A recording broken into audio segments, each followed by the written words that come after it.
우리나라에서 암에 걸리는 사람 수가 계속 늘고 있습니다. 전체적으로 우리 국민의 평균 수명인 남자 76세, 여자 83세까지 살 경우 남자는 3명 중에 1명꼴로, 여자는 4명 중에 1명꼴로 암에 걸리는 것으로 예측됐습니다. 다행인 것은 의료기술이 발전하면서 생존율이 높아지고 있다는 건데요. 암 진단을 받은 뒤에 5년 이상 생존할 확률은 평균 57%로 다시 말해서 암에 걸려도 5년 넘게 사는 사람이 절반을 넘습니다.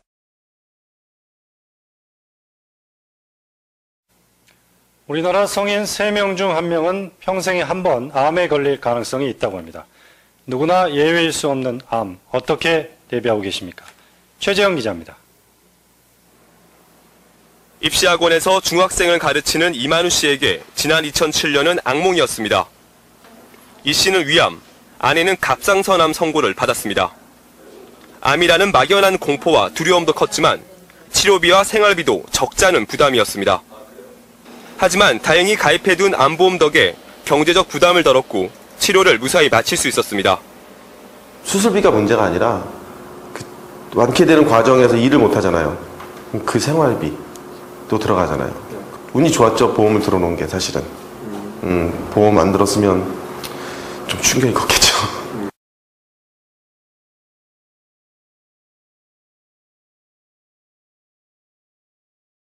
하지만 치료 기술이 발전해 조기에 발견만 하면 이제는 암도 정복할 수 있습니다. 문제는 경제적 부담입니다.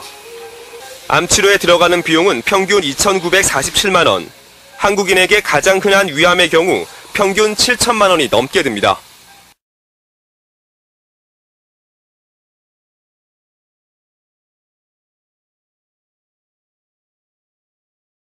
어버이날이었던 어제 노부부가 빈집에서 목을 맨 채 발견됐습니다.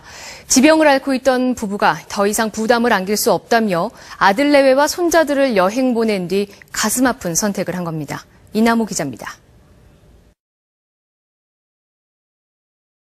오래전부터 정신질환이 있었던 전 씨는 지난해부터는 치매까지 알아왔고 부인 노모 씨는 7개월 전에 암 수술을 받고 투병 중이었습니다. 아들 내외에게 남긴 유서에는 그간 고맙고 미안했다.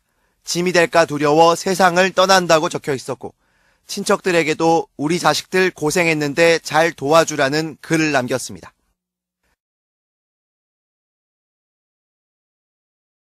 경찰은 이들 노부부가 더 이상 부담이 되기 싫어 아들 내외와 손주들에게 여행을 다녀오라고 한 뒤 함께 목을 맨 것으로 보고 있습니다. 너도 나도 암보험 판매에 나섰던 생명보험사들이 암 환자가 늘어나자 판매를 중단했습니다. 팔수록 손해를 본다는 이유에서인데요. 정작 소비자들은 필요로 하는 보험을 모른 채 한다며 금융당국이 직접 활성화에 나섰습니다. 김수희 기자의 보도입니다. 암보험에 대한 수요는 늘고 있지만 암보험을 판매하는 보험사는 보기 힘들어졌습니다. 지난 2003년 전체 생보사들 중 16개사가 보험료가 그대로 유지되는 비갱신형 암 전용 보험을 판매했지만 올해는 9개사로 줄었습니다. 암 환자가 늘고 비용이 많이 들어 손해가 커졌다는 이유에서입니다.